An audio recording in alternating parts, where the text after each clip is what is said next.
Citējot vienu no mūsu šīs epizodes viesiem, Bumšakalaka, mans vārds ir Toms Streibergs, es esmu TVNet kultūras redaktors. Mēs turpinām izglītošanos Gammas akadēmijā, kur runājam par dažādām šķautnēm mūzikas radīšanas procesā, patērēšanā, kā mūziķi miedarbojas ar savu auditoriju. Un tieši šīs pēdējais būs arī mūsu šodienas sarunas temats. Un to man palīdzēs izrisināt Helvijs Fiņķis, mūziķis un arī vizuālais mākslinieks. Jā, tā var teikt. Angliski ir visual artist, bet latviski varbūt ir labāk sacīt tā kā režisors vai Gan. Man ir vizuālais speciālists. grūtēji, bet mani vienmēr piesaista kā speciālists kādam projektam. Un, es pats dažreiz esmu izbrīnīts, bet kaut kā viņi beigās diezgan veiksmīgi ir bijuši. Es neesmu iedalījis līdz šim kaut kādā vienā grozā to savu speciālitāti. Vizītkārt Helvijs Fiņķis, visual specialist. Jā. Labi, bet varbūt tur mēs šobrīd neaiziesim. Un otrs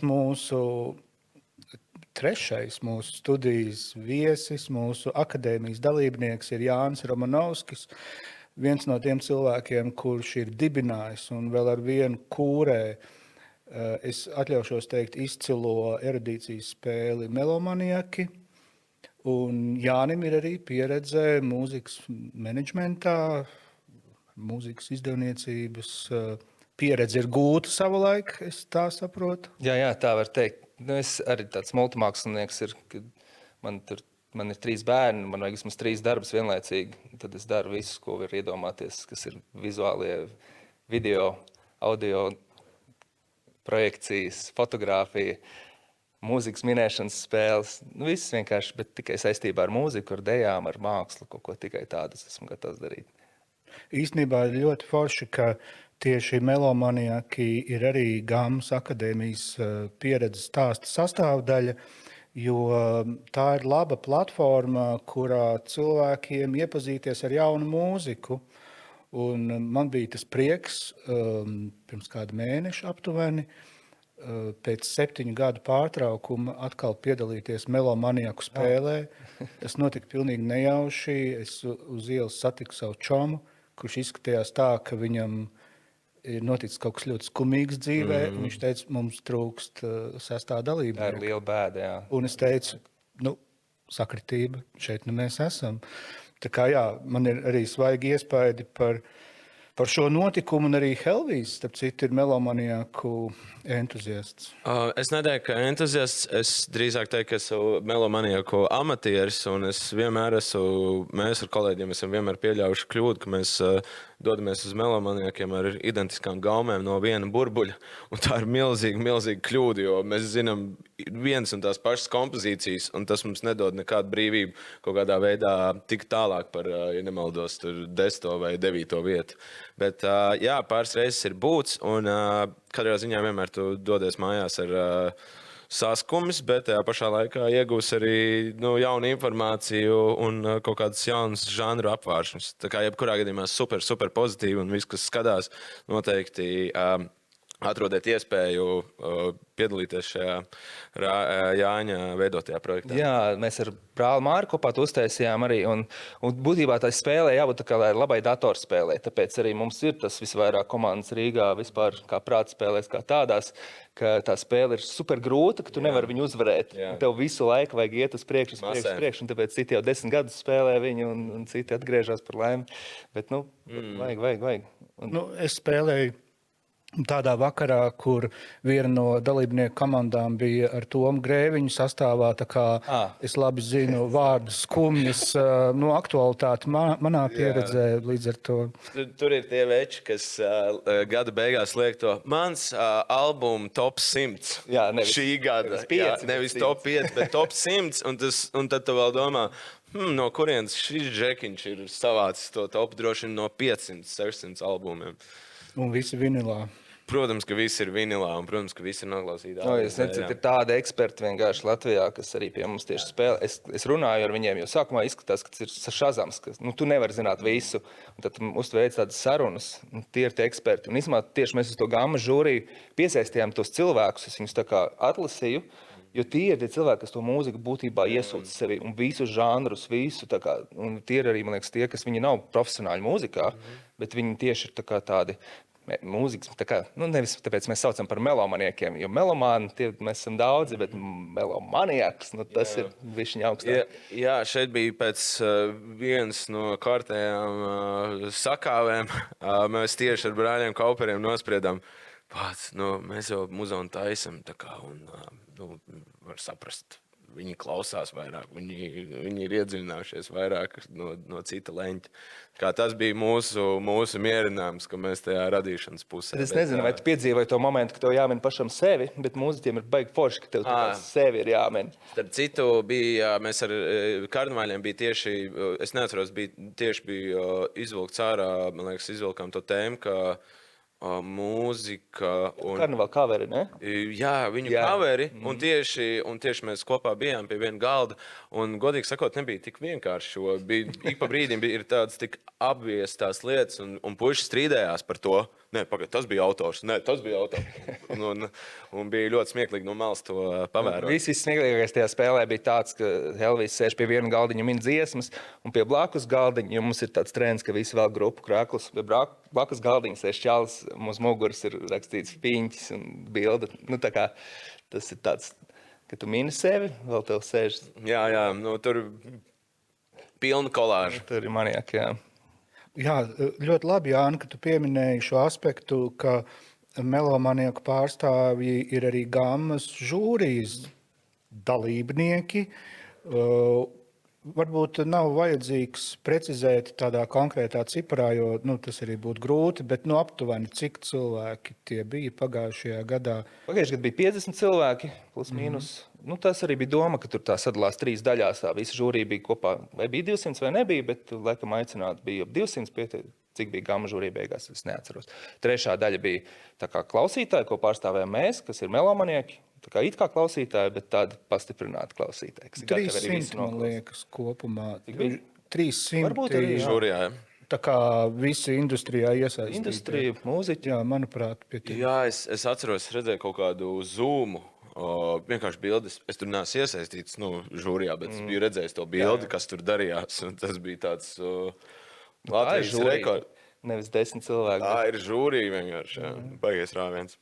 Man tie jautājumi, kurus mēs varētu tagad izrisināt, viņi nenoliedzami ir vairāk piemēroti, lai uz tiem atbildētu mūziķis, bet es domāju, ka Jānim arī noteikti no savas perspektīvas būtu kaut kāda ekspertīze, neskatoties uz to, ka tu varbūt pats neesi koncertdarbībā tādā klasiskā izpratnē, bet tā kā ņemot vērā melomaniaku nozīmi tajā mūzikas dzīves tonus noturēšanā, tad arī tavs redzējums būtu ļoti vērtīgs.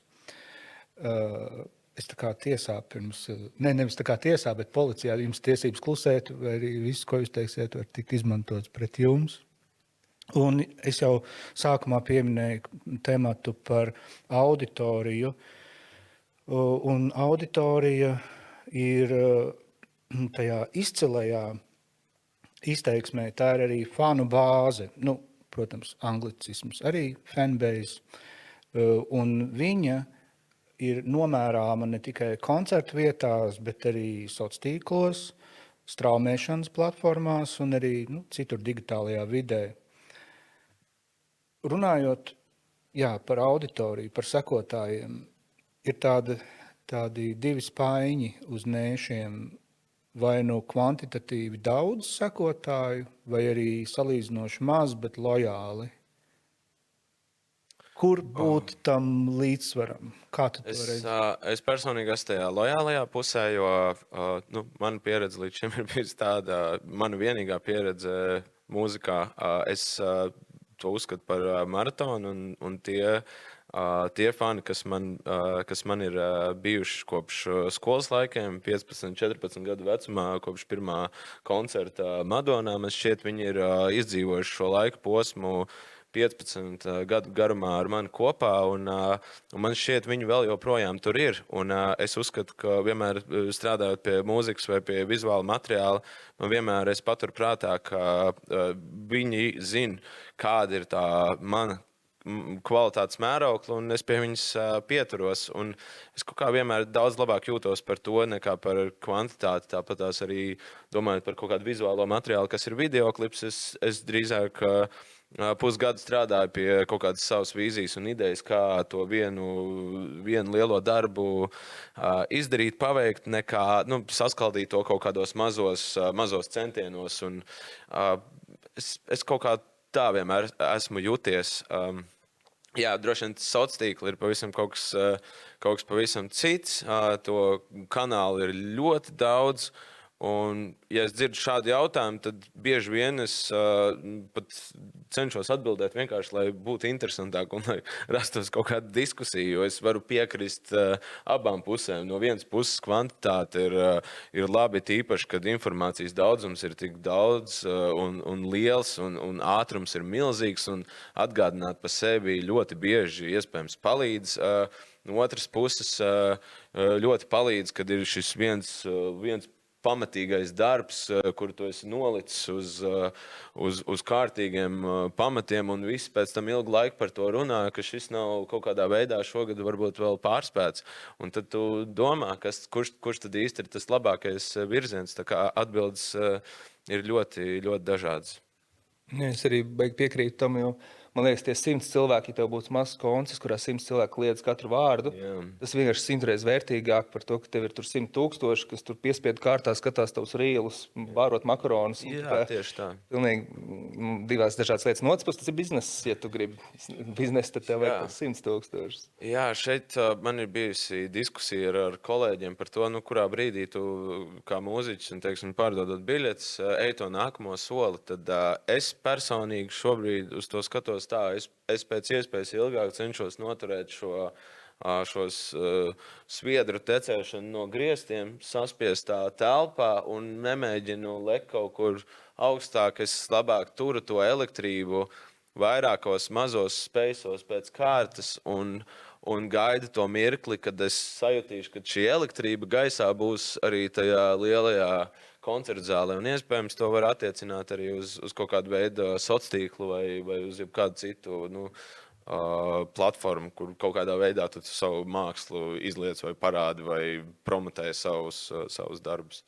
Vai tas ietver arī supernovas skipošanu? Supernovas skipošana. Labs jautājums. Es par šo redzēju supernovu kā tādu, ka mans vārds tiek pieminēts Twitterī. Bet es kaut kā uz to visu skatos. Man šķiet, supernova būtu interesanti man, ja es izveidotu grupu tam brīdim, teiksim, kas aptvertu nedaudz vairāk paaudzes, teiksim, es vienu, tad man vajadzētu vienu nedaudz jaunāku. Tādu kā Pirates of the Sea. No pērkona kādu? Jā, tieši tā Bonaparte vai kaut ko tādu varbūt, bet ar lielāku šo gadu starpību, lai katram zvanītājam, balsotājiem ir kur aizķerties. Man no šīs kompānijas patīk, kur šis vīrietis vai dāma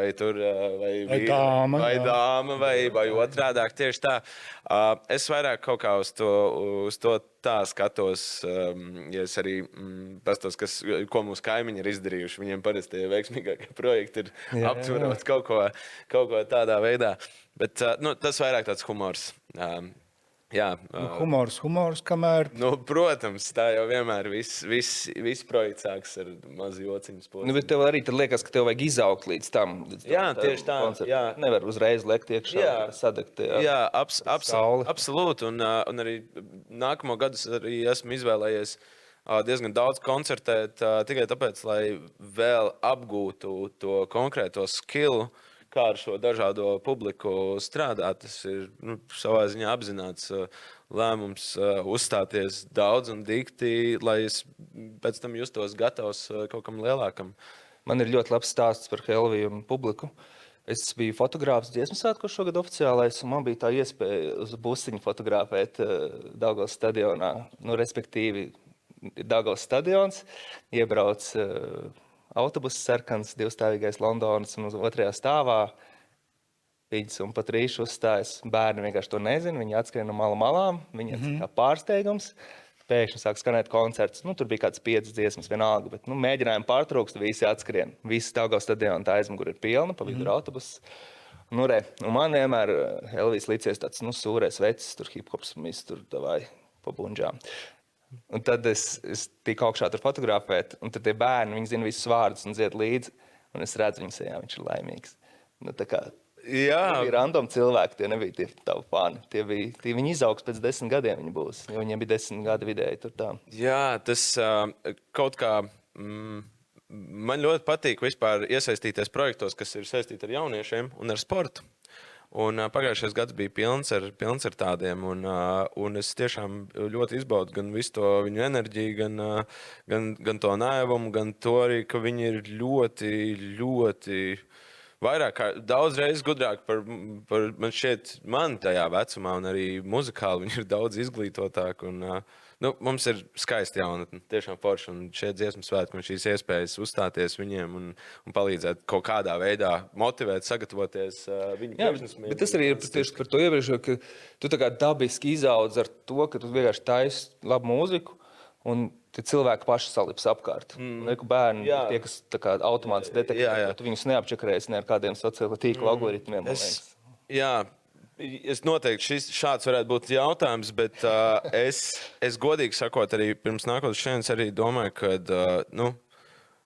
dienas beigās jau tā laba mūzika, kvalitīvs darbs, kas tiešām nav sasteigts un ir labi padarīts, ir tas arī, kas diktē tos noteikumus pēc tam sociāšos. Mums ir ļoti labi izpildītāji, kas varbūt ieliek vienu bildi reizi pusgadā, izziņojot savu vienu koncertu, un viņu tas saucamais grīts izskatās sastāv no 4 postiem.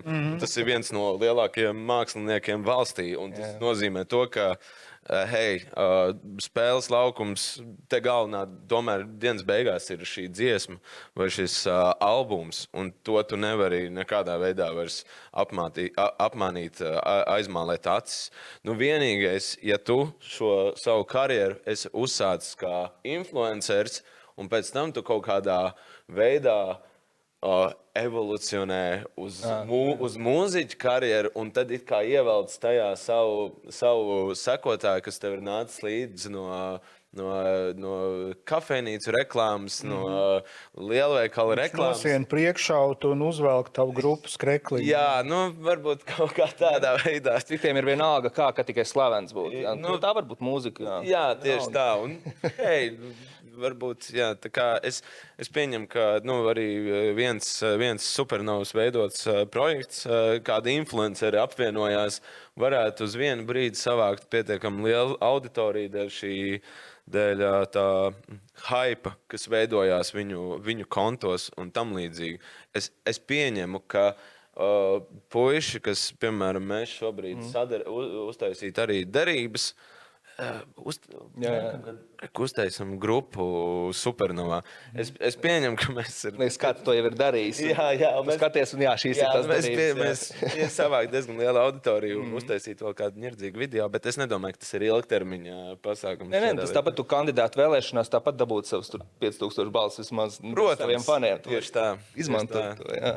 Bet parunāsim vēl par jauniešiem. Vai Melomaniaki praktizē arī formātu jauniešiem, varbūt skolām, vai arī tas ir padomā, kā tev tas izklausās, jo tas arī ir tāds labs izglītības virziens.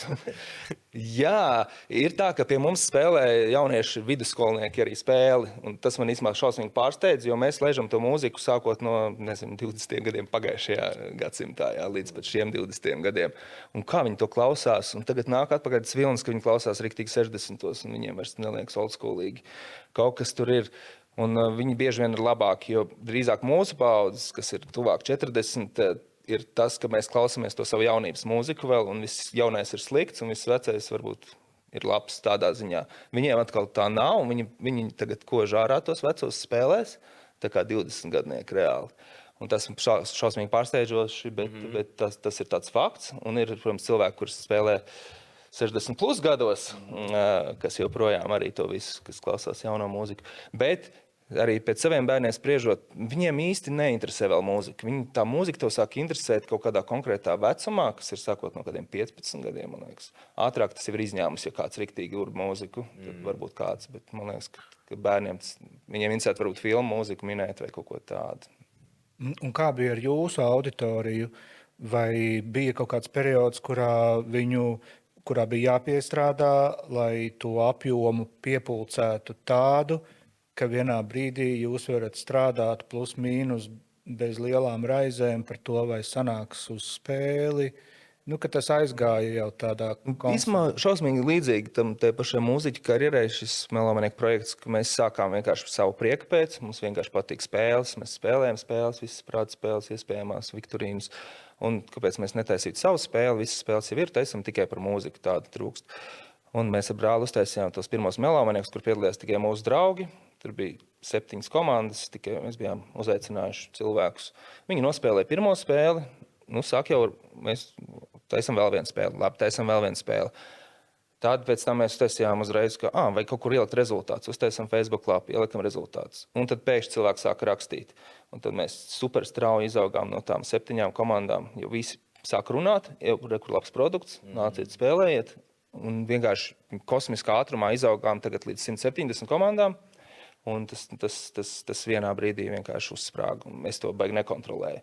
Un es vispār nevaru sociālo tīklu saturu veidot, vai, tā kā speciāli mērķiecīgi, bez jēgas. Un līdz ar to es to nekad neesmu darījis, ne fotografijā, ne tā kā speciāli katru dienu man te jāliek jauna bildīte, lai visu laiku būtu kaut kāds barotu algoritmu. Es to nekad nedaru, man vajag tā, lai tas notiek pats no sevis, vai lai nenotiek vispār. Un tad, lai tas ir tikai priekš manis, tad es taisīšu to dziesmu tikai sev. Un tā tie Melomanieki izauga. Jā, tāds pie durvīm tas projekts klauvē. Un tas forši. Laba dziesma arī dažreiz viņi pieklauvē pie durvīm, caur kādu atnāk pie tevis. Ar labākajām tā parasti notiek. Ir kaut kāds, es esmu novērojis, ir klusums, un ir bijušas kompozīcijas. Domāju, te būs ļoti minimāls klausījums skaits, pavisam mazs. Jebkurā gadījumā forši šo dziesmu ir izdot, es viņu taisīju sev, saviem tuvākiem draugiem, fanstīgi. Un tad kaut kā tu redz, vienkārši viņi sāk klejot no vienas vietas uz otru, un tev pat nav nepieciešams ielikt bildi. Mūsu kompozīcija ir iznākusi, klausies, un tad ir frāzes, kas ir visas pēc kārtas, visās straumēšanas platformās. Tas atkal atbaida kaut kādā ziņā kā lietotāju. Man kaitina, kad es jūtu, ka man bāž viņa mutē.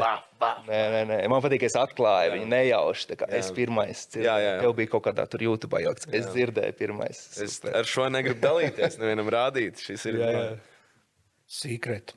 Mani uzrunāja tas, ko Jānis stāstīja par to gadījumu Daugavas stadionā un to autobusiņu. Un tas, ka Jānis teica Helvijam, ka tie visdrīzāk nav tavi fani, bet viņi zina tavas dziesmas vārdus. Un mūsdienu pasaule ar visu šo, un visu šo jau arī, viņi īstenībā rada tādu fanu kategoriju, kuri paši nemaz nezina, ka viņi ir fani. Tāpēc, ka mūzika un attēli, viņi mums ir kā karuselis apkārt, mēs ar kaut ko aplīpam, un mēs to vienkārši zinām. Kā tu to vari elaborēt? Mans tāds viens no piemēriem ir pirmā saskarsme toreiz pirms kaut kāda laika ar tādu ļoti new school hip-hop mūziku Latvijā, ko es kaut kādā ziņā mēģināju sev palaist visu laiku nedaudz garām, un es viņā īsti neiedzinājos. Es zināju, ka šī scēna ir. Un parādījās šis festivāls Baldona Waterfest pirms 10 gadiem, varbūt nedaudz mazāk.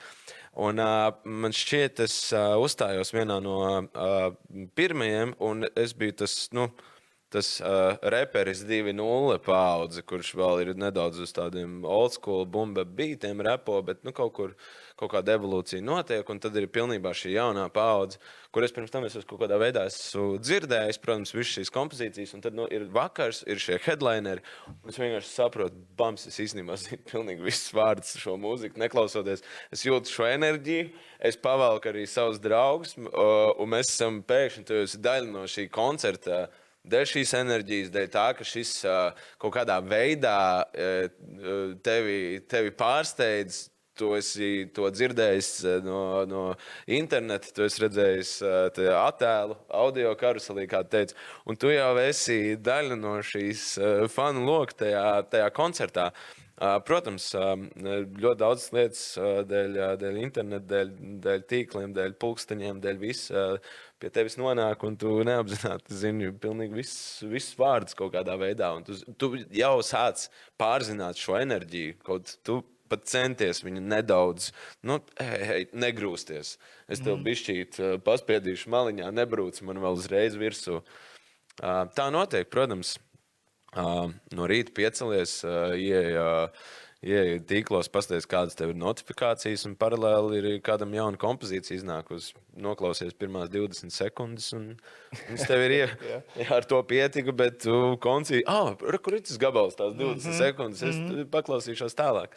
Tā notiek, jā. Jā, tu jau nedzīvo alā vai mežā. Tieši tā. Tu nevari arī izvairīties. Tu nevari izvairīties, jā. Tu vari izvairīties savā, strādājot pie saviem projektiem, kaut kādā radošā procesā, atslēdzoties 2 nedēļas no jebkādas saziņas, bet tad tu atkal izbāz to knābi ārā, un tu dienas laikā esi atkal pilnīgi visu to 2 nedēļu it kā. Jau viss ir dabūts atpakaļ, Viss ir dabūts atpakaļ, un tu atkal esi patīkami vai nepatīkami frustrēts no šīs informācijas, bet tas jau tavā ziņā. Kamēr tu neesi nogurs, tas ir forši. Es jūtos ar visu to internetu, nevaru kaut kas slikts. Es jūtos savienots ar visu pasauli vienā tīklā. Es elpoju, man interesē visas uzsūcu, esmu gudrāks nekā visi iepriekšējo gadsimtu cilvēki, kuriem tā informācija nebija pieejama. Es jūtos kā supermens. Jā. Lai notiek.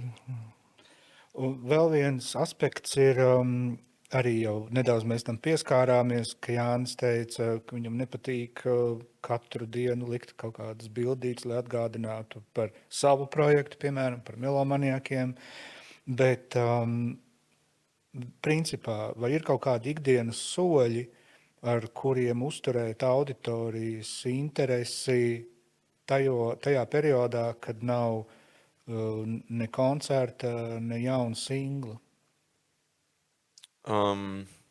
Es pirms kaut kāda laika, es šo daudzkārt esmu teicis, pirms kaut kāda laika domāju, man ir kaut kāds viedoklis par kādām lietām, es esmu domājis, tas varētu būt podcasts, vai tas varētu būt YouTube kanāls, vai tam līdzīgi. Tas kaut kā vienmēr no tā esmu nedaudz nenobijies, bet man tas īsti dienas beigās kaut kā nav radījis tādu prieku, lai es tam tiešām atdotos un mestos tajā iekšā. Un ir pietiekami daudz vareni projekti, kas tiešām labi strādā. Es kaut kā šajās tukšajos periodos esmu izvēlējies, vai nu es tiešām piedalos kaut kādā aktivitātē, un tas parasti ir vai nu kaut kas sociāli saistīts, vai tas ir, nezinu, ar jauniešiem, ar sportu. Man šķiet, ka labākais, kā aizpildīt šo laiku vai kaut kādā veidā pozitīvi atgādināt par sevi, ir caur kaut kādu kustību un caur kaut kādu aktivitāti. Man bija brīvāks laiks no koncertiem, es gatavojos maratonam, kaut kādā veidā es to parādīju nedaudz internetā, beigās tas kļūst par sociālu aktivitāti un tam līdzīgi. Tad es esmu tādu vairāk leņķi izvēlējies, kas palīdz gan man un savā ziņā iedvesmo arī citus, un es tajā brīdī nerunāju vispār es neko nepārdodu, es neko negribu pārdot, es vienkārši komunicēju ar saviem draugiem, kolēģiem, šo to publicēju internetā un nepiespiesti nepatīk filmēt selfiju, gaidiet. Tas autentiskums īstenībā ir tas, ko es arī gaidītu. Es kādam sekoju, reāli neinteresē tas industrijas kaut kāds štampi visu laiku. Tieši tā. Es to jūtu, varbūt acīm redzot, tas strādā, ja tu cilvēki to dara. Jā. Jāļauj atpūsties arī no sevis, man liekas. Nevar visu gadu. Absolūti. Es pieņemu, ka varbūt 2 gadus varu, un tad gads tiešām ir jāņem pauzes. Nezinu, noteikti. Ir tiešām jāliek atpūsties, un tas ir forši likt atpūsties. Tas bija ļoti interesanti, tikko Lauris Rēniks piedzīvo tagad riktīgu renesansu. Nezinu, jūs pamanījāt, vai ne? Un starp Mēs citu, bijām atpūtušies no viņa un dodiet vēl. man bija saruna par šo tēmu pie galda ar pasākumu producentiem, vairāk, kas tādā korporatīvā vidē darbojās. Un es tieši teicu, veči, tranzīts, tikko mēs izdzīvojām, bišķīt padzīvojām 100. debiju, visu, vai ne? Kas ir nākamā lieta? Es teicu, protams, ka Lauris Rēniks, kas tikko Summersondā notika. Uz visu Summersonda fonu neviens mākslinieks neizdarīja to, ko Lauris Rēniks ar 2 dziesmām. Ir skaidrs, mēs esam atpūtušies, viņš ir forši. Pasauļojies, uzaudzējis pupus Amerikā, izdzīvojies, kādā šoviņā ir bijis, bet tas tā. Bet viņam ir bangeri, un tie bangeri ir tur no 2002. gada.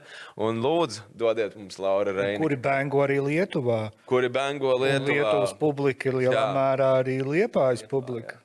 Un tiešām... Perfekti. Kreklas izpārdeva pat tīro. Viņš teica, ka viņam pašam nesot neviena krekla, jo viss ir izķerts pirmajā Pat kā dienā. Straumes monētiņu, kuru izpārdeva minūtes laikā. Ir tādas lietas, jā. Jā, un, protams, ir izņēmumi. Žoržs, diezgan ilgi ir noturējies tur, vai ne? Ir, protams, daudz un dikti skaļi, forši vārdi, bet tiešām ir tie brīži, kad dod atpūtu un tad dod virsū. Pamēģināsim tādu analoģiju. Teiksim, ir uz galda brokoļi, kas ir veselīgi, kas bagātina organismu ar vitamīniem un minerālvielām. Un tad ir tāds trauciņš ar tādu zeltītu osiņu, un tur ir viens gabaliņš snikera. Un šajā analoģijā tie brokoļi ir mūsu pašu darbs, ko mēs ieguldām, un snikerītis ir kas? Kā jūs domājat? Jā, saki, man ir kaut kādas idejas. Aizdomas? Nē, tas pirmais, kas man nāk prātā, ir, ka tas ir tas ātrais dopamīns, kas uztaisa tavā vietā visu. Sintētiski radīts. Piemēram, mākslīgi varbūt radīts. Jā, kaut kas ļoti tuvu. Jā. Mākslīgais intelekts, jā. Un kāpēc es viņu pieminu mūsu sarunā? Tāpēc, ka viņam ir visas potences, atsaucoties uz iepriekš pieminēto Laura Reinika parādīšanos Liepājā, mākslīgam intelektam ir visas iespējas uztaisīt bangeri menedžmenta ziņā. Jā. Vai tam atsaukties, vai mēģināt tomēr rīkoties pašiem? Es laikam sāktu no kaut kādas citas puses, ar ko es saskaros šodien. No rīta es esmu pie vokālā pedagoga, eju dziedāt, strādāt vienkārši pie savu vokālu. Tas man sagādā vislielāko baudu, tieši tas, ko es daru tajā brīdī. Šis darbs, šīs ciešanas, spēlējot gammas, mēģinot ar abām rokām tikt to iziet tam cauri, tas man sagādā prieku. Nākamā dienas daļa sastāv no nedaudz kaut kādām menedžmenta lietām, kas man, tas nav priekš manis, tas ir priekš kāda cita, bet es tajā nejūtu tik lielu šo gandarījumu. Es nedaudz nogurstu no tā, bet ir cilvēki, kas to dara un dara to labi, un mums ir fantastiska komanda. Un pēc šīs sarunas nākamais ir mēģinājums, uz kurus dodos tūlītās ar savu grupu spēlēt. Un es vienkārši staroju tajā brīdī, kad esmu kaut kur dziesmas vidū un es pazaudēju šo saikni ar visu, kas ir telefons, viss pārējais. Es esmu šeit un tēt, un šī ir mana mūzika. To, ko es izlieku ārā, tas ir kaut kas, lai pēc tam man būtu forši performēt un tam līdzīgi. Un es to snikera gabalu, es neuzskatu viņu par neko īstu, par neko, kas sniegtu gandarījumu. Es saprotu, viņš tur ir, viņš ir jāņem vērā, ka šī kamera drīz varētu uzbrukt, vai ar mikrofonu es dabūšu pa galvu, bet iespējams, ka šī cīņa pēc tam ar šo mikrofonu, kameru, ar manām dūrēm un ar manu muti būs tas, kur es sajutīšu to, kā man asins cirkulē. Tāpēc tas brokolis, paldies Dievam, ka viņš tur ir sakaltis vai sapūvis, bet viņš tur ir un ir skaidrs un ir forši. Nezinu, man nav, es saprotu viņa esību tur, kam viņu vajag, ņemiet, daraties, izmantojiet. Bet tas nav tas, kas liek riņķot. Ne šajā punktā. Ne šajā punktā, jā. Tev nebūtu kauns tā kā dot ārā kaut ko savu dziesmu? Nenormāls kauns, vienkārši absurds. Tas būtu tik pretīgi. Kā tu vari? Vienkārši drausmas. Es saprotu, ka cilvēks, kurš nav mūziķis, bet ļoti gribētu, tā ir atslēga, jā. Es esmu saņēmis pāris šādas zvans, kur man sveiks, es atradu jaunu aplikāciju, kas vienkārši tur izveidos, tur līdās, un absurds, es ar to nedaru tādā veidā, bet, protams, ja tu esi korporatīvā vidē, tu esi McDonald's un tu saproti, ka tu nevēlies maksāt šīs autortiesības vairāk par tiem 500,000, nezinu, vienalga, cik tie restorāni ir. Skaidrs, tu paņem šo mākslīgā intelekta mūziku, biznesa vidā, korporatīvu, skaidrs, tur viss ir saprotams, tur jau tas viss jau ir tikai uz snikera uzbūvēts. Tur nav neviens brokolis vispār. Protams, tur tas viss notiek, bet mēs šeit runājam, esam ieradušies vietā, kur fonā ir rakstīts. Viss gads mūzikā. Viss gads mūzikā gama, un man šķiet, ka nav... Vēl ir pāragri runāt par šo. Varbūt būs viss AI mūzikā un tad tajā podkāstā arī. Kurā gadā būs tā kategorija? Kā mākslīgā intelekta. Labāk. Iespējams ātrāk nekā mums liekas. Iespējams, ka jau kaut kas jau ir arī dzirdams varbūt. Jā. Varbūt mēs pat nezinām. Jā, protams, miks, masters, daudz lietas, kas kaut kādā veidā palīdz analizēt tavus gabalus, pēc tam pēcapstrādā. Tas tiešām notiek, tas ir ļoti daudz un tas ir aktuāli. Mēs Melomaniekos laiku pa laikam paspēlējamies ar šo. Mēs liekam tās dziesmas, kur, es nezinu, Elvis iedzied tur tagad kaut kādu jaunāko hītu. Tas ir tā kā spēle, tas ir super interesanti. Kad rīktīgi jautrībai. Jā, 50 Cent, Many Man, reggae versija. Un arī Beatlu singls, kurš iznāca jau pirms 3 gadiem laikam. Jā. Kas bija AI ģenerēts un kam paši seri iekrita, ka lai jau taisa. Jā, Es nezinu, man liekas, ka patīk tas teiciens, ka lai tas mākslīgais intelekts mazgāt mans traukus, es nodarbošos ar mākslu, nevis otrādi. Tas bija kaut kur jau tik labs vienkārši. Kāpēc? Es gribu radīt, man ir prieks, man reāli, es, protams, mēģinājis gan plakātus taisīt, visu kaut ko ar, labi tulkot, man liekas, ir ok. Tas palīdz kaut kā pātrina tavu darbu, bet tieši kaut kādas bildes man taisīt vai dziesmas. Drīzāk, man liekas, tas tāpēc tu gribēji būt mūziķis, nē. Vai tāpēc tu gribēji būt fotogrāfs, lai ģenerētu bildes? Jā, tās kategorijas jau arī ir kaut kāds, protams, ir biznesa orientēts, kā man besī teikt, tas vārds produkts. Man tikko vienkārši viens cilvēks mums pieminēja un pieteikumā pirms skatuves. Un tagad uz skatuves aicināsim kādu, kuru darbs ir kļuvis arī par fantastisku produktu. Un es to visu koncertu vienkārši. Dāmas un kungi, nākamais produkts ar nosaukumu mūzes. Dāmas un kungi, nākamais produkts ar nosaukumu maize. Paldies, jūsu produkts ir beidzis šo koncertu. Izklausās pēc koncerta Latvijas tirgotāju asociācijā. Man liekas diezgan tuvu. Mēdz teikt, ka no ballītes ir jāaiziet labākajā brīdī, nevis tad, kad viss jau ir beidzies un namatēvi, varbūt arī namatēvs un namamāte uz tevi skatās caur pieri. Arī mēs rīkosimies līdzīgi. Mums būtu noteikti vēl kādas minūtes. 2 vismaz. Vismaz 2, par ko runāt. Bet mums Gamas akadēmijā ir vēl 2 viesi, kurus mēs labprāt šeit uzņemsim. Es saku paldies Fiņķim, saku paldies Jānim Ramanovskim. Melomaniaki.lv, es pieļauju, ir vietne, kurā ieskatīties. Jā, nāciet spēlēt, janvārī sāks jauna sezona.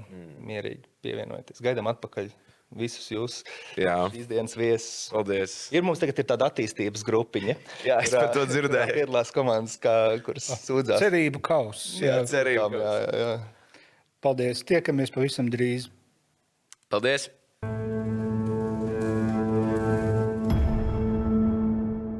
Gāmas akadēmija turpina savu lekciju darbu. Labi, īstenībā tās vairāk ir sarunas, nevis lekcijas, bet jāpieskaņojas jau nosaukumam ir.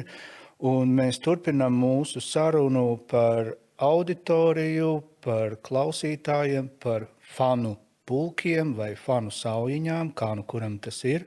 Un tagad man ir prieks sveikt Gāmas akadēmijas studijā Sabīni Brici. Sabīne 6 gadus ir vadījusi labelu Universal Music pārstāvniecību Latvijā. Šobrīd viņa darbojas kā menedžere grupai Tautumeitas, un Sabīnei ir arī diezgan tāda pamatīga pieredze vadot komunikāciju Latvijas delegācijai Eirovīzijā. Un esam saņēmuši redakcijā no Sabīnes tādus telegrāfu ziņojumus par jaunumiem. Sveiki, Sabīne! Sveiki, priekšai būt. Un Sabīnei blakus ir Ansis, reperis un producents, cilvēks. Arī. Cilvēks, jā. Man vienmēr ir tie, kad es redzu mūziķus, kuri man ļoti patīk, tas patētikas brīdis ir nenovēršams, bet redzēs, kaut kā jau sāku apstāties. Tā kā varbūt tas ir ceļš uz atveseļošanos iespējams. Lūksim par to. Jā. Runājot par auditoriju un klausītājiem, un es sākšu tieši ar Ansi, angliski ir tas termins top of mind, jeb tā lieta, kas tev ir uzreiz mēles galā un pirmā.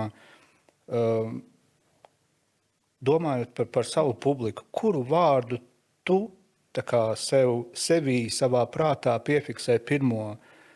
Klausītāju, auditoriju, fani, gang, džeki, kas? Man liekas, tas salīdzinoši ērts vārds, kurš, man liekas, raksturo gan cilvēkus, kas ar deksmi seko tam, ko es tur rakstu garos ēpastos vai kaut kur publicēju, un vispār cilvēkus, kas ir ļoti uz tu ar Latvijas repa scēnu. Es mēdzu saukt par fanātiem, vienkārši man liekas, tur ir kaut zināms fanātisms vajadzīgs, lai tā ziedotu savu uzmanību tik dārgo mūsdienās kaut kam tik specifiskam, bet man šķiet, ka precīzākais apzīmējums gan jau ir klausītāji, jo tas ir par mūziku un koncertu apmeklētājiem, kas nāk un kuriem patīk tas, ko viņi dzird, un viņi cenšas ar savu klātbūtni un dažreiz savu eiro atbalstīt tā eksistenci un veselību. Un Sabīnei līdzīgs jautājums, tieši ņemot vērā tevi kā komunikācijas eksperti, praktiķi. Tu jau arī izmanto dažādus apzīmējumus, runājot par publiku, un tas ir atkarīgs no tā konkrētā mērķa, ko tu vēlies sasniegt, ko tu gribi pateikt, ko tu vēlies uzrunāt. Padalies lūdzu ar savu pieredzi tajā vārdu izvēlē, kad tu runā par auditoriju. Tas ir interesants jautājums, jā. Katrā ziņā no manas skatu punkta, arī no Anšas skatu punkta, droši vien tā vēlme ir, lai šī auditorija kļūst par klausītājiem. Pat tad, ja sākotnēji mēs mēģinām kaut kādā ziņā runāt ar kaut kādu plašāku cilvēku loku, jo mērķa auditoriju mēs arī varam sadalīt kaut kādos segmentos, pēc demogrāfijas, pēc kaut kādiem citiem jautājumiem, bet skaidrs, ka strādājot ar māksliniekiem, gala mērķis ir tāds, lai viņi sadzird, ierauga, ieinteresējās un kaut kādā mirklī tiešām arī kļūst par klausītājiem. Jā. Auditorija varētu būt tāds socioloģisks termins bezmaz vai ne? Tā kā mērī auditorijas rādītājus, bet klausītājs ir tas, kā es tevi nodēvēju, cilvēks. Un viņš klausās, viņš vairs nav tāds garāmējošs cilvēks. Jā. Vienlaikus ir un nav personalizēts, vai ne? Jā. Jā, man liekas, ka atslēgas vārds ir arī saikne un vispār kontakta kvalitāte, par kuru mūsdienās ir tieši internetu vidē sarežģīti runāt. Jo jo vairāk ir satura un to ēsmu, ko mēs izmetam, lai zvejotu to uzmanību, jo man šķiet vairāk zivis ieņem to lomu, kurā mums ir jānopelna, ka mēs izvēlēsimies, kur ēsmu mums patīk, un tikos, visi zina, kā tas ir, kad tu skaties kaut kur īsā formāta video, un tu izdzirdi, sveiks, vai es varu 5 sekundes, dabūt 5 sekundes tavas uzmanības.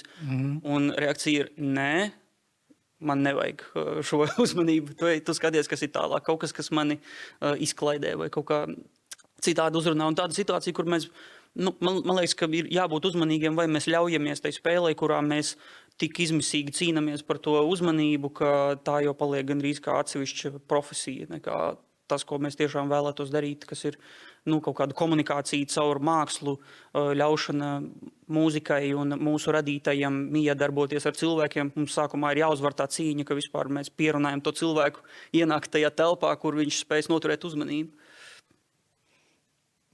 Ants, tu pieminēji garos ēpastus, angliski newsletters un latviski vēstkopas. Vēstkopas, jā. Kā tu nonāci pie šīs metodes, kā veidot kontaktu ar saviem klausītājiem? Nezinu, vai sanāks īsa atbilde, bet īsa atbilde rūpējoties par ilgtermiņa saistībām ar savu auditoriju. Es faktiski visu laiku esmu internetā būvējis savu sekotāju un savu sekotāju bāzi, un lielākoties vēsturiski tas ir noticis platformās, kurās es nevaru ietekmēt kaut kādas izmaiņas, kas tur notiek, un es esmu savā ziņā ķilnieka situācijā ar savu izveidoto auditoriju, kas tur ir. Teiksim, man bija Facebook lapa, tur ar 11,000 sekotājiem. Vienā brīdī kļuva pavisam skaidrs, ka šī platforma vairs tik aktīvi nerūpējas par to, lai uzturētu manas saiknes kvalitāti ar savu auditoriju, jo viņi viņiem servē kaut ko citu tā vietā. Attiecīgi, man saturs vienā brīdī es jūtu, ka zaudē prioritāti šo cilvēku timelainos. Un e-pasts tādā ziņā, tur sanāk izgriezt ārā to posmu, kurā ir algoritms, kuru kāds var pagrozīt un tā tālāk.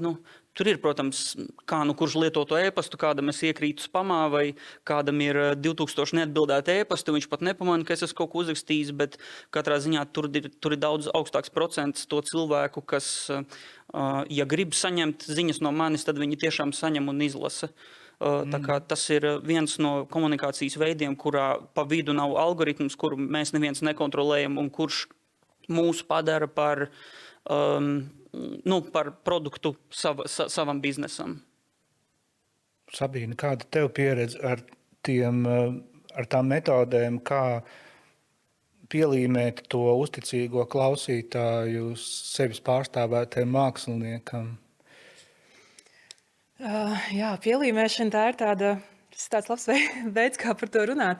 Mēs faktiski arī tieši pirms šīs sarunas bišķiņ papļāpājām jau un iesildījāmies šai tēmai, ka mēs dzīvojam tādos interesantos laikos, kur no vienas puses mums ir tik daudz iespējas kā nekad.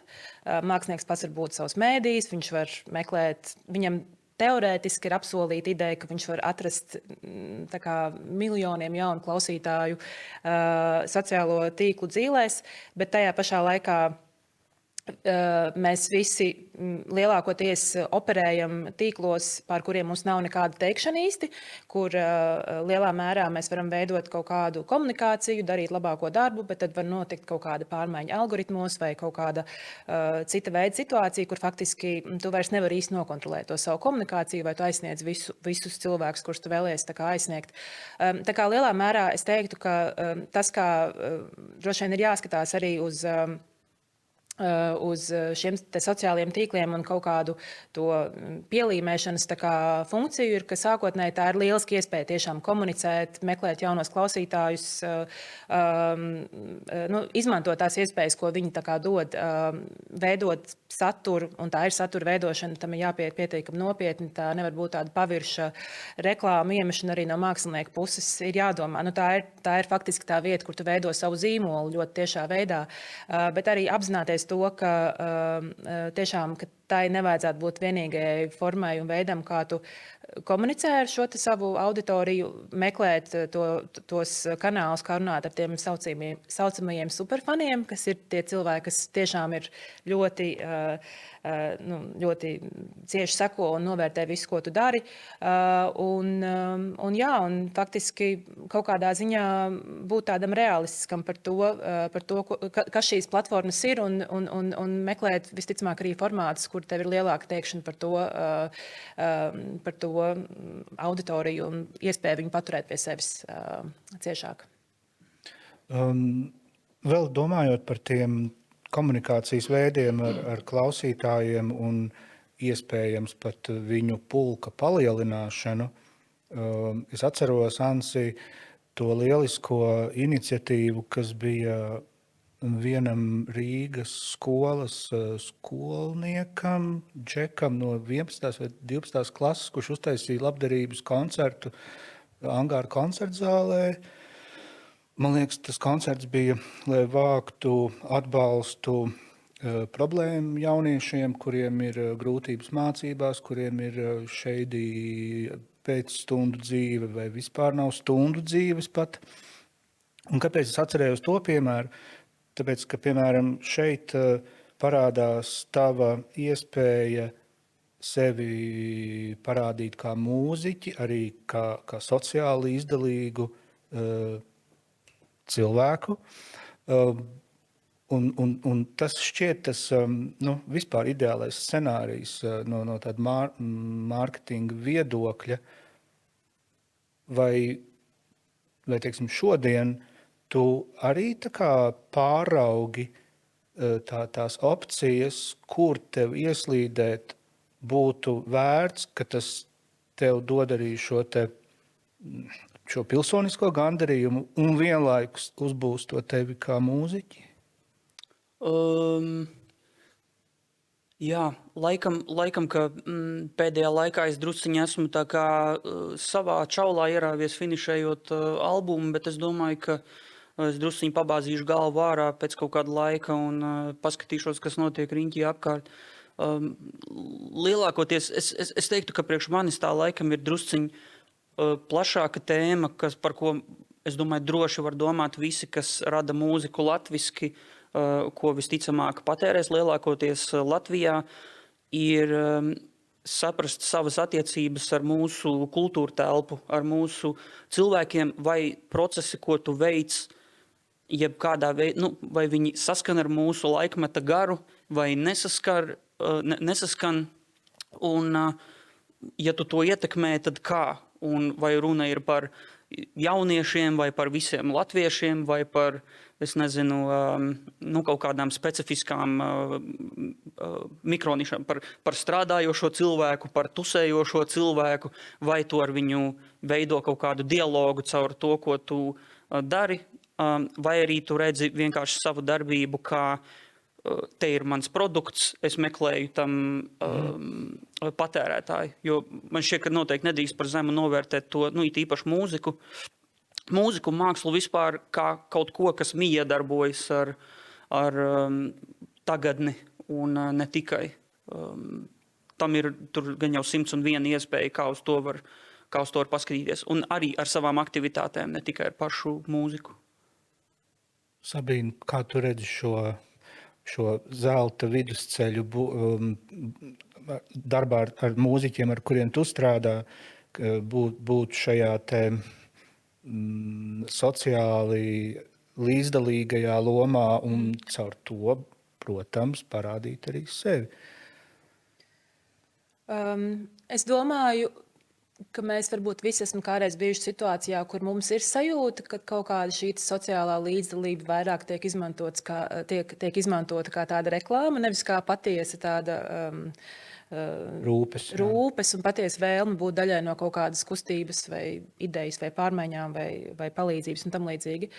Un droši vien māksliniekiem ir jāuzmanās, lai viņi nenonāktu šādā situācijā, jo skaidrs, ka kaut kādā mirklī arī man strādājot ar komunikāciju, protams, ka tu saproti to, ka šī te sociāli atbildīgā, līdzdalīgā tā kā attieksme, viņa ir pat, es teiktu, tiešām tāda pat atbildība no mākslinieka puses, jo ar to, ar ko tu izdari un par ko tu publiski runā, tu vari aicināt arī daudzus citus cilvēkus kaut kādā veidā uz šo te līdzdalību šim te projektam vai kaut kādai lietai, bet tur jābūt kaut kādai tai personīgajai saskarei ar šo te jautājumu un tiešām patiesai vēlmei, manuprāt, būt daļai no šīs sarunas, nevis tikai tādam ķeksītim, ko es piekabinu klāt, tāpēc, ka tas palīdzēs manai reputācijai. Un šobrīd arī esot svētku laikā, pirmsvētku laikā, pēcsvētku laikā, man liekas, arī kādreiz ir tā ļoti svarīgi, runājot par kaut kādām labdarības lietām, iedziļināties un saprast, kur tu esi, par ko tu runā, kas ir svarīgākais, ko tu vēlies dot. Bet tas ir fantastiski, ka, manuprāt, tas ir fantastiski, ka tu kā mākslinieks vari būt daļa no kaut kādas milzīgas, lielas kustības, kas padara šo pasauli par labāku vietu. Jo skaidrs, ka tā publicitāte vai tie vārdi, kas nāk no mūziķa, kur tu cieni un kur mūziku tu klausies, viņi var būt ļoti ietekmējoši daudziem cilvēkiem. Kādus varbūt mājas darbus jūs iedotu man, kā mēdīju pārstāvim, proti, kā jūs redzat mūsdienu mēdīju noderīgumu mūziķu karjerās būtībā? Vai mēs esam,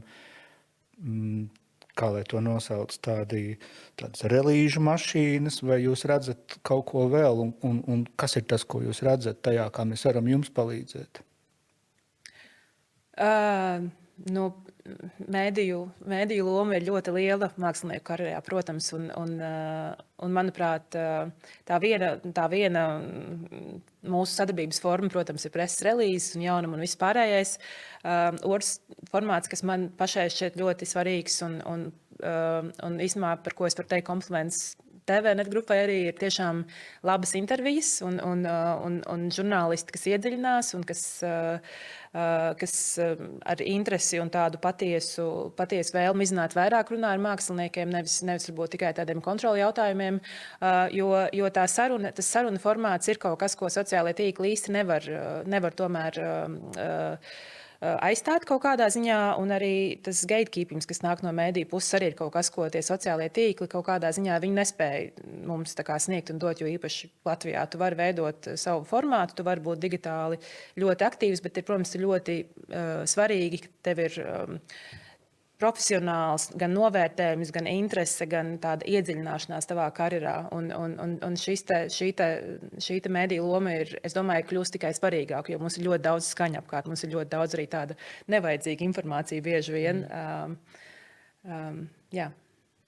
Jā, mana atbilde būtu, ka jau tas, ka mēs šodien šeit sēžam un runājam kaut kā drusciņ padziļinātāk par mūziku, mūsu darbības aizkulisēm, kā mēs par to jūtamies, ko mēs par to domājam, ka mēs nevis tikai nākam un kaut ko promotējam un stāstam, ko mēs esam uztaisījuši, nodarbojamies ar tirdzniecību, būtībā ar tautsaimniecību savu. Jā, protams. Bet ka mēs tā kā parunājam par lietām, tā kā zini arī, ja atnāk tur zemnieks, viņš nevis tirgo sveiki, mēs uzspēlēsim top 5 mīļākais dārzenis un kur es pārdodu savus kartupeļus, bet ka mēs runājam par to, kur ir varbūt problemātika tajā, kā mums ir strādāt Latvijā, vai mēs esam diskutējot savā starpā nonākuši pie kaut kādiem veidiem, kā to varētu uzlabot. Tas jau ir super, ka kaut kas tāds notiek. Un par pašu mūziku runājot, es kaut kur esmu tādā varbūt pesimistiskā interneta nostūrī saklausījies par to, ka cilvēki runā, ka mūzikas diskurss šobrīd tiek apglabāts, ka tā kā sociālo ēra ir saīsinājusi komentāru par mūziku līdz vienam teikumam, un garāka formāta kaut kādas pārdomas ir nepopulāras, varbūt kaut kādas video kritiķi ir, ko mēs varam paskatīties un kas kaut ko komentē par jaunākiem mūzikas ierakstiem, bet būtībā daudzi cilvēki uzticās tā kā ļoti primitīvam diskursam par mūziku, kas kas, manuprāt, neveicina, arī nemudina un nemotivē mūziķus likt iekšā kaut ko tādu mūzikā, par ko ir vērts runāt, jo neviens par mūziku nerunā. Vai ne?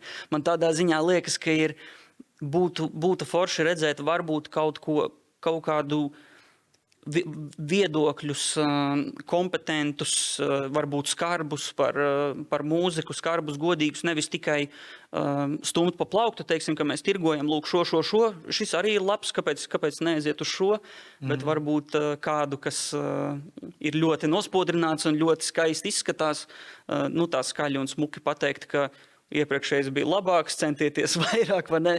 Mēs visi esam cilvēki ar emocijām, kas var apvainoties par to visu, bet es domāju, ka ieguvums beigās diskursam par to visu būs lielāks. Es ticu, ka klausītājiem arī ir svarīga izglītība par mūziku, kaut vai tas, lai saprastu, ka latviešu mūzika tas ir drusciņ citādāk nekā ārzemju mūzika, un kāpēc. Un, tā gara tēma, bet par mūzikas diskursu uzlabošanu, tā varētu teikt, es būtu ļoti priecīgs un pateicīgs. Proti, tu redzi, ka tā mūzikas žurnālistika ir tāda nedaudz pa daudz komplementāra, ka ir kaut kāds tāds labo saišu klubiņš, un tad, lai pateiktu kaut ko skarbu, vai trūkst iekšu, vai... Zin kā, bet te ir tas arī pīļu dīķa stāsts, jo tā kā mums visiem jābūt vienos pasākumos pēc tam un jāskatās otram acīs un jāspiež rokas. Es domāju, tas ir blakus efekts tam. Tā kā man arī nebūtu viegli kaut ko tādu darīt. Un jo es vairāk par to runāju, jo es vairāk domāju, ka es nezinu, kuram tā varētu būt mīļa profesija. Ar kaut ko tādu nodarboties. Es par šo esmu arī diezgan daudz domājis, ka Latvijā tas mūsu mazā pīļu dīķa, kāds saka čupiņi, tas tiešām droši vien arī ir veicinājis to, ka faktiski tāda mūzikas kritika īpaši pēc gadiem, ejot uz koncertiem un komunicējot, un žurnālistiem jau arī bieži vien ir ļoti personīgas attiecības ar mūziķiem, ka viņi tiešām kaut kādā ziņā droši vien tas nav viegls uzdevums. Jā, laikam jau gala mērķim nevajadzētu būt tieši tam skarbumam, ko es pieminēju, bet... Objektivitātei kaut kādai droši vien, jā. Jā. Ja mēs varētu izmantot tādu matemātisku vienādojumu, tad domājot tieši par mūziku 2025. gadā un pārskatot to plašo lauku un par Latvijas mūziku tieši paliksim šeit, tad kādiem 2 vai varbūt 3 elementiem ir jāsaslēdzas kopā, lai par summu jūs varētu pateikt, šis ir kvalitatīvi izdarīts darbs. Vai kas par jautājumu? Jā, es nezinu, man grūti pateikt, vai tas ir kaut kas, par ko es domāju, kā par gala mērķi, teiksim, runāt par kvalitāti, jo man liekas, ka drusciņi veselīgāk ir par mūziku runāt kā par mākslas formu, un tad priekš manis laikam māksla, man patīk, ja es jūtu, ka māksla ar mani sarunājas un miedarbojas ar mani, nevis tikai man glaimo un pakasa tur, kur man niez, bet varbūt liek justies kaut kā citādāk, liek paskatīties uz lietām citādāk. Es par to esmu domājis repa kontekstā, kur mums šobrīd šķietam ir tāda ļoti veselīga scēna, ja mēs skatāmies no tā, cik mēs varam cilvēkus atvilkt uz koncertiem un cik labi mūsu žanrs sāk integrēties tā kā Latvijas kultūrā. Tur šķiet, ka tā pretestība ir nokritusies nedaudz pret repu, kā pret svešķermeni mūsu kultūrā vai parazītu. Mēs esam tādi labāk pazīstami, bet man liekas, ka mums ir pat drusciņi par komfortablu. Mums vajag kaut kādas barjeras, ko mēģināt apgāzt, jo citādi, man liekas, mēs tikai barojam savus fanātus un iepriecinam viņus, kas ir jauki, bet es domāju, kur tur tā māksla kaut kādā brīdī vai nepazūd ar to, ka mēs vienkārši piegādājam to, kas jau patīk cilvēkiem, nevis kaut ko mēs palaižam kultūra telpā, un mēs jūtam, ka notiek mutācijas, ka kaut kas mainās, varbūt uz labo pusi, varbūt klausītāju interpretācijā par to, kādai ir jābūt mūzikai, vai varbūt pat nopietnākos jautājumos. Nu, tu jau iespējams nojautu, ka man šeit gribas pievilkt klāt to, ko tu teici par tavu topošo albumu, vai ar šo darbu tu mēģināsi bišķiņu uztaisīt to nestabilitāti tajā komfortiņā, ko tu aprakstīji? Es drusciņš šaubos. Es domāju par šīm lietām, bet man liekas, ka tur arī nav tik tāds vienkāršs un skaidrs risinājums, kā tas. Tur noteikti būs kaut kāds, teiksim, kontrfors tam, kā lietas ir šobrīd. Es to esmu drusciņ kā pamatu uzstādījumu nolicis, bet ja konkrēti par šo ierakstu runājot, drusciņi ir atkal pretspiediens formātam, ko mēs jau esam iemīļojuši un ko mēs pazīstam. Drusciņi ir pretstats lietām, par ko mēs jau esam dzirdējuši dziesmās. Un es domāju, ka noteikti būs kaut kāda daļa auditorijas, kuri nejutīsies komfortabli varbūt ar to, ko es esmu izdomājis prezentēt kā nākamo. Like what? Nē, vienkārši, ka kurš tev to prasīja, aptuveni no tās sērijas? Kurš tev prasīja? Kāpēc tev likās, ka mums to vajag? Un man ir gatava atbilde, es netaisu to, ko jums vajag. Genius. Sabrīna, kā tu šo matemātisko vienādojumu piepildītu? Kas un kas rezultātā ir kvalitatīvi padarīts darbs mūzikā? Ja tu man prasītu to tiešām tādā ļoti vienkāršotā veidā, man šķiet, ka ir 3 tādi forši elementi, kas varētu kopā strādāt. Protams, ka tur vajag mūziķi un talantu un kaut kādu to pamatlietu, ap ko mēs audzējam visu kopā. Manuprāt, un tā ir man arī pieredze šo gadu laikā, strādājot industrijā, ir ļoti svarīga arī šī mūziķa tāda ambīcija un kaut kādā ziņā darba ētika, varētu teikt. Mēs dzīvojam ļoti intensīvos, piesātinātos laikos, kuros faktiski tev visu laiku ir jādomā 5 soļus uz priekšu kaut kādā ziņā.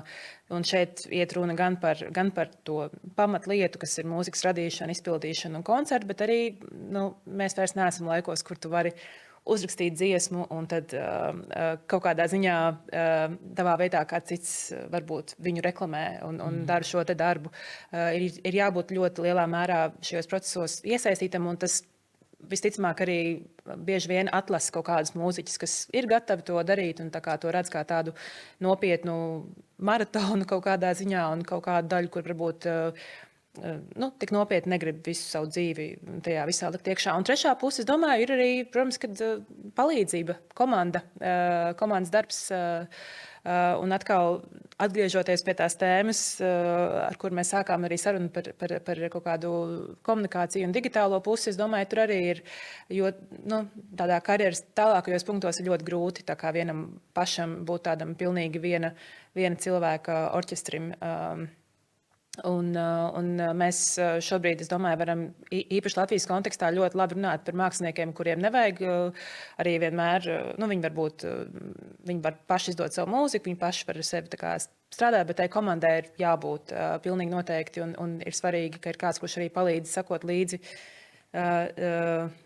visam, kas ir aktuāls un kā saturēt kopā visu to darbu, čupiņu. var ļoti ātri, man liekas, akls sajusties par kaut kādām lietām, kas nestrādā, un tu saproti, ka tu to neredzi objektīvi, un tāpēc ir baigi labi, ja ir vēl kāds, kas var viens skatās uz priekšu, otrs uz aizmuguri, drusciņi drošāk uzstāties. Jā, starp citu runājot par to skaidro redzēšanu un to, ka dažreiz kaut kas ir tam skatienam priekšā, un tu nevari īsti saskatīt, kas tas ir. Vai jums ir svarīgi komunicēt ar saviem kolēģiem ārpus Latvijas? Es nezinu, kādā mērā, bet vai jums ir sajūta, ka to lodziņu jāatver un jāpaņem kaut kādas ziņas par to, kas notiek apkārt? Man tas šķiet ļoti, ļoti svarīgi. Es pat teiktu, ka es arī noteikti mēģinu sevi visu laiku pati izglītot un esot tā kā aktīvi patērējot gan industrijas dažādus kanālus, gan podkastus, gan kaut kādu informāciju, bet man arī ir iespēja bieži vien braukāt uz dažādām mūzikas konferencēm, un faktiski tieši tā saruna, diskusija, tikšanās, protams, kad es arī pārstāvu savus māksliniekus vai kaut kādas citas intereses tajā mirklī, kurā es esmu šajā vietā, bet faktiski tās sarunas arī ir tieši tikpat svarīgas. Tā kā kaut kādā lielā mērā tas mūsu tirgus ir salīdzinoši mazs, ir limitācijas, ir lietas, kas ir jāņem vērā, kas nestrādā tāpat kā domājot par māksliniekiem, kas strādā ar lielākiem tirgiem varbūt, bet es domāju, mums ir tik svarīgi iet līdz laikam un tā kā neieslīgt tādā sajūtā, ka šeit neko nevar, kad kaut kādā ziņā tās limitācijas ir pārāk lielas, tāpēc paliksim pie tāda standarta kaut kāda standarta lietām, kuras mēs darām, kas tā kā strādā. Es domāju, ka ir svarīgi gan saprast tendences industrijā, mūzikā, bet arī veidā, kā mēs strādājam ar māksliniekiem. Burtiski vakar, man tas negadās bieži, burtiski vakar es satiku savu lietuviešu čomu, Lietuvas freestyle rapa čempionu Rokas, ar kuru vienmēr ir šausmīgi interesanti pastāstīt, kā šajā paralēlajā hip-hop un vienkārši citā pasaulē, kas mums ir tepat blakus, cik mums daudz ir kopīgi un kas mums ir atšķirīgs. Un man tāda sajūta, ka tu kaut kur izsako man. Es parasti tā netiekos, bet vakar es tā kā ļoti intensīvi vilku ārā visu iespējamo informāciju par Lietuvu, kā tur darbojās reps, kādas tur ir aktualitātes. Man bija ļoti interesanti uzzināt, ka viņš teica, ka viņš atbraucot uz Latviju dzird, ka mums kafejnīcā spēlē latviešu repu. Viņš teica, mums Lietuvā tā nav, piemēram. Tas ir mums. Viņš bija pirms 10 gadiem šeit, viņš redzēja mūsu freestyle pasākumus, viņš ieraudzīja, kā tas darbojās, aizbrauca uz Lietuvu un uztaisīja savu pasākumu sēriju. Jau 10 gadus notiek freestyle pasākumu Lietuvā, iedvesmojoties viņam no Latvijas. Viņš runāja ar mani latviski un prasīja, kā tu iemācījies. Viņš teica, es iemācījos tavu dziesmu Skarabejs, un es sāku runāt latviski pamazām.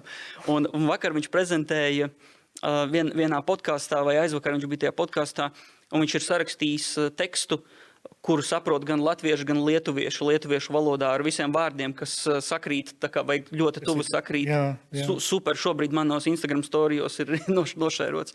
Tā kā, forši, ka tu pajautāji. Viņš stāstīja par protestiem, kultūras protestiem Lietuvā un to, ka pie viņiem reperi ir gandrīz vienīgie no kultūras darboņiem, kas tā publiski un skaļi ir iesaistījušies. Un dzejnieki vēl arī. Dzejnieki ļoti labi, jā. Un ka bija kaut kāda mūzikas balva, acīm redzot, kur reperi bija atnākuši tur ar kaut kādiem tekstiem uz krekliem, un viņiem teica, nē, tā nedrīkst, un gaismas slēdz ārā, un mikrofons grieza nost. Kaut ko tādu es saklausījos vakardien, no savas diplomātiskās vizītes ar lietuviešu kolēģi. Interesanti. Manuprāt, tas bija tajā mūzikas balvā, par ko viņš runāja. Bet tur nogriez gaismas? To es neatceros tādu situāciju, bet varbūt ir kaut kas, ko valodas barjeru dēļ es nedzirdēju vienkārši. Tagad jānoskaidro. Tagad jānoskaidro, jā. Kā tas izskatījās. Jā, bet tur bija ļoti forša repa tāda performance, tiešām viena no spēcīgākajām, kas tajā vakarā. Un tur arī bija Tautameitas, kas arī bija ļoti spēcīga performance, protams. Visi klausamies Tautameitas. Lūk, prasmīga menedžere. Pilnīgi neviļus. Mēs uzzinām, ka arī Tautameitām tur bija brīnišķīga performance. Tas ir svarīgi. Protams, es pilnīgi piekrītu.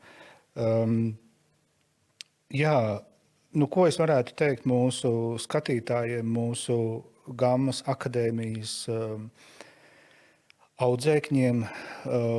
Ja jūs esat mūziķi, lai jūsu auditorija kļūst par jūsu klausītājiem, savukārt tie, kuri ir klausītāji, novēlu atrast jums savu mūziķi, vai arī jums tāds jau ir, varbūt kādu jaunu. Un paldies Sabīnei Bricei, mūzikas menedžerei un reperim Ansim. Paldies par šo sarunu, un mēs tiekamies jau nākamreiz.